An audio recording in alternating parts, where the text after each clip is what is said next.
ration card আপোনাৰ নাই বা আপোনাৰ ঘৰৰ কোনোবা ৰেচন কাৰ্ড নাই তেতিয়াহ'লে আপুনি কল কৰক অতি শীঘ্ৰে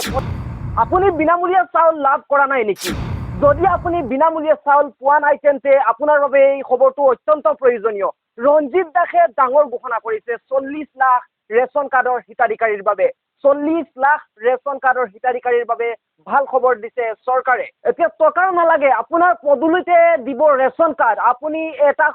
এটা মাত্ৰ কল কৰিব লাগিব কল কৰাৰ লগে লগে আপোনাৰ পদুলিতে আনি দিব ৰেচন কাৰ্ড প্ৰত্যেকখন জিলাৰ বাবে বেলেগ বেলেগ নম্বৰ মুকলি কৰিছে চৰকাৰে মাত্ৰ এটা কল কৰিব লাগে আপোনাক আৰু কল কৰাৰ পিছত আপোনাৰ পদুলিতে লৈ আহিব ৰেচন কাৰ্ড আপোনালোকে যদি এই খবৰটো অত্যন্ত প্ৰয়োজনীয় আপোনাৰ বাবে যদি আপোনাৰ ৰেচন কাৰ্ড নাই বা আপোনাৰ ৰেচন কাৰ্ডত নাম নাই একেবাৰে বিনামূলীয়া চাউল আপোনালোকে লাভ কৰিব আৰু বিনামূলীয়া এই কাম সম্পন্ন কৰিব পাৰিব মাত্ৰ এটা কলৰ জৰিয়তে প্ৰত্যেকখন জিলাৰ বাবে এটা নম্বৰ মুকলি কৰিছে আমি সম্পূৰ্ণ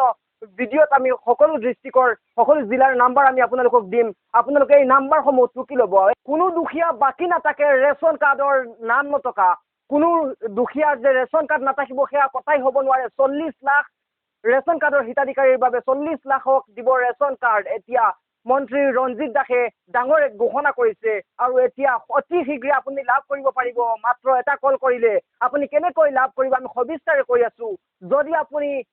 ৰেচন কাৰ্ড আপোনাৰ নাই বা আপোনাৰ ঘৰৰ কোনোবা ৰেচন কাৰ্ড নাই তেতিয়াহ'লে আপুনি কল কৰক অতি শীঘ্ৰে প্ৰতিখন জিলাৰ বাবে এটা নম্বৰ মুকলি কৰিছে চৰকাৰে এই নম্বৰত মাত্ৰ এটা কল কৰক আপোনাৰ পদুলিতে আহি ৰেচন কাৰ্ড দি যাব অতি শীঘ্ৰে আপুনি এই কলটো কৰিব লাগিব নহ'লে আপুনি পিছত হাবাথুৰি খাব কিন্তু চৰকাৰে এই বিশেষ জাননী দিছে আমি প্ৰত্যেকখন জিলাৰ নম্বৰ আমি ক'বলৈ চেষ্টা কৰিম আপোনালোকে হয়তো চিন্তা কৰি আছে যে টকা লাগিব নেকি একেবাৰে টকা নালাগে বিনামূলীয়া আপুনি চাউল লাভ কৰিব বিনামূলীয়া চৰকাৰে দিব সকলোকে ৰেচন কাৰ্ড আপুনি মাথো কল এটা কৰিব লাগে আপোনাৰ মাথো খাম এটা কল কৰা আৰু কল কৰাৰ পিছতে আপোনাৰ পদুলিতে পাব ৰেচন কাৰ্ড আপোনালোকৰ বাবে এটা ভাল খবৰ দিছে ৰাজ্যৰ মন্ত্ৰী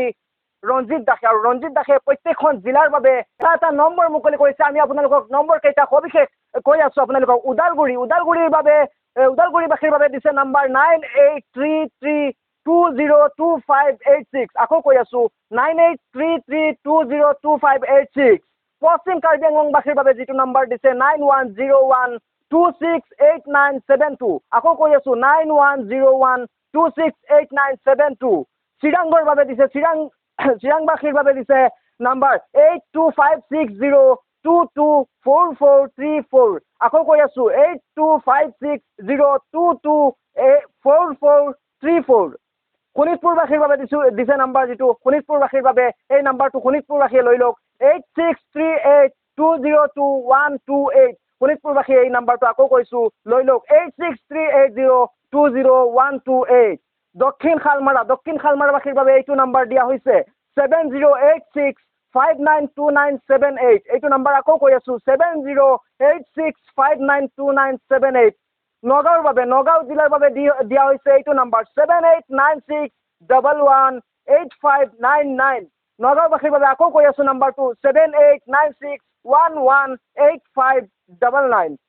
নলবাৰীৰ বাবে দিছে 7896118599 নলবাৰীৰ বাবে আকৌ কৈ আছো 7896118599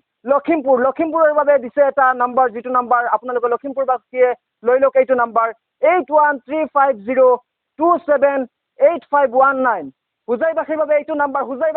নাম্বাৰ লৈ লওক 9435054737 হুজাইবাসীৰ বাবে আকৌ কৈ আছো 9435054737 হুজাইবাসীৰ বাবে এইটো নাম্বাৰ দিয়া হৈছে কাৰ্বি আংলংবাসীৰ বাবে এইটো নাম্বাৰ দিয়া হৈছে 9101268972 আকৌ কৈছো কাৰ্বি আংলংবাসীৰ বাবে এইটো নাম্বাৰ 9101268972 গোলাঘাটবাসীৰ বাবে এইটো নাম্বাৰ দিয়া হৈছে 7896256196 বিশ্বনাথৰ বাবে দিয়া হৈছে এইটো নাম্বাৰ 9706934413